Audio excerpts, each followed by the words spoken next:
पूज्य संत श्री आशाराम जी बापू को सजा देने वाली न्यायाधीश का हो पॉलीग्राफ, ब्रेन मैपिंग और लाई डिटेक्टिव टेस्ट। महेश कोरी, प्रधान संपादक, ने कहा, अंग्रेजों के कानूनों, नियमों और शर्तों से बंधी भारत की व्यवस्था में न्याय नाम की कोई चीज ही नहीं है।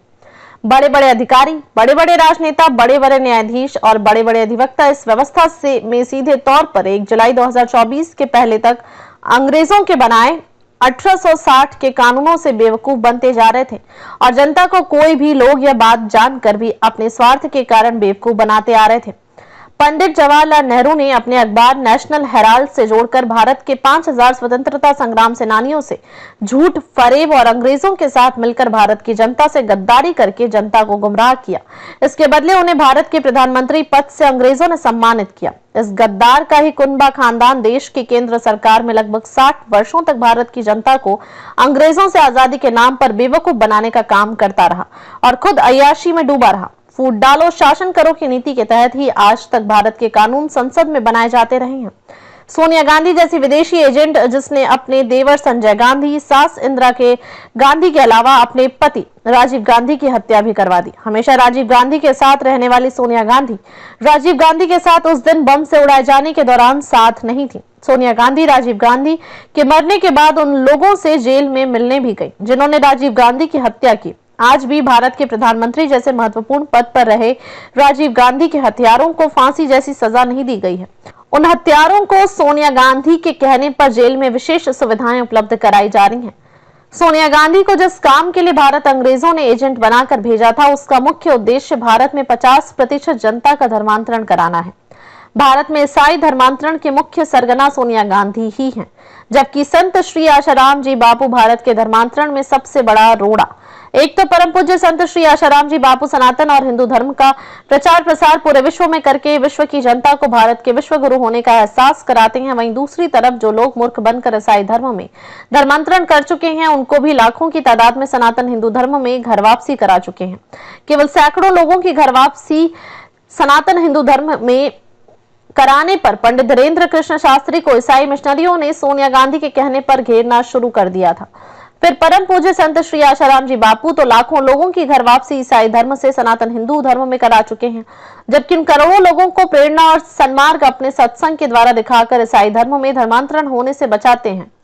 जो भूखे तो मरना पसंद करते हैं, लेकिन अपने सनातन हिंदू धर्म को प्राणों से भी ज्यादा प्रिय और महत्वपूर्ण मानते हैं। इसलिए ईसाई धर्म की सबसे बड़ी एजेंट सोनिया गांधी ने अंग्रेजों को यह रिपोर्ट बनाकर भेजी कि जब तक परम पूज्य संत श्री आशाराम जी बापू हैं, भारत में ईसाई धर्म का 50% का धर्मांतरण टारगेट पूरा नहीं हो सकता। जब 50% जनता का धर्मांतरण टारगेट पूरा हो जाएगा, तब इस देश में सभी राजनीतिक पद पर और सरकारी अधिकारियों के पदों पर केवल अंग्रेज और उनके देश ब्रिटेन के ईसाई ही बहुसंख्यक हो जाने के कारण पदस्थ होंगे। इस योजना की साजिश रची थी अंग्रेजों ने। फिर 1498 में वास्को डी गामा को भारत भेजा था। यह साजिश पूर्ण योजना आज तक भारत के सच्चे देशभक्त और संतों के कारण सफल नहीं हो पाई है और ना ही कभी सफल हो पाएगी। इसका सबसे बड़ा कारण है कि पहले के देशभक्त और संत देश को बचाने के लिए खुद के प्राणों तक का बलिदान दे चुके हैं, जबकि आज भी ऐसे देशभक्त और संत मौजूद हैं जो अपने प्राण और खुद को जेल भेजने के बाद भी परम पूज्य संत श्री आशाराम जी बापू की तरह अंग्रेजों की 50% की ईसाई धर्मांतरण की साजिश को सफल नहीं होने देंगे। अकेले परम पूज्य संत श्री आशाराम जी बापू ने ही 13 करोड़ से ज्यादा शिष्यों और सनातन हिंदू धर्म के भक्तों को इस सबसे महत्वपूर्ण काम में तन मन धन को समर्पित भाव से सेवा में लगा रखा है। परम पूज्य संत श्री आशाराम जी बापू को जेल में झूठे केसों में फंसाकर ईसाई धर्मांतरण की सबसे बड़ी सरगना सोनिया गांधी कई तरह की तरकीबें आजमाने के बाद भी बापूजी की हत्या कराने में सफल नहीं हो पाई।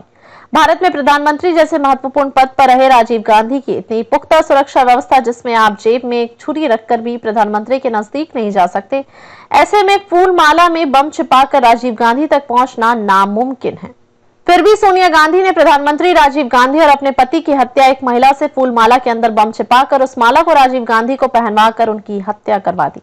इसके बाद खुद प्रधानमंत्री बन रही थी। तब सुब्रमण्यम स्वामी ने राष्ट्रपति को वह नियम बताया जिसमें किसी भी देश में दूसरे देश की नागरिकता वाला व्यक्ति सांसद तो बन सकता है, लेकिन उसे प्रधानमंत्री नहीं बनाया जा सकता। अब परम पूज्य संत श्री आशाराम जी बापू को सजा देने वाले न्यायाधीश का पॉलीग्राफ, ब्रेन मैपिंग और लाई डिटेक्टर टेस्ट कराया जाए और उसका लाइव टेलीकास्ट विश्व की जनता को दिखाया जाए, ताकि दूध का दूध और पानी का पानी लोगों को साफ साफ दिखे। और श्रीमद् भागवत गीता में श्री कृष्ण भगवान के वचनों के अनुसार धर्म की अच्छी तरह स्थापना हो सके। यदा यदा ही धर्मस्य ग्लानिर्भवति भारत अभ्युत्थानम धर्मस्य तदात्मानं सृजाम्यहम्। अर्थ, हे भारत, जब जब धर्म की हानि और अधर्म की वृद्धि होती है तब तब ही मैं अपने रूप को रचता हूँ, अर्थात साकार रूप से लोगों के सम्मुख प्रकट होता हूँ। ऐसा इतिहास के जानकार सूत्र बता रहे हैं।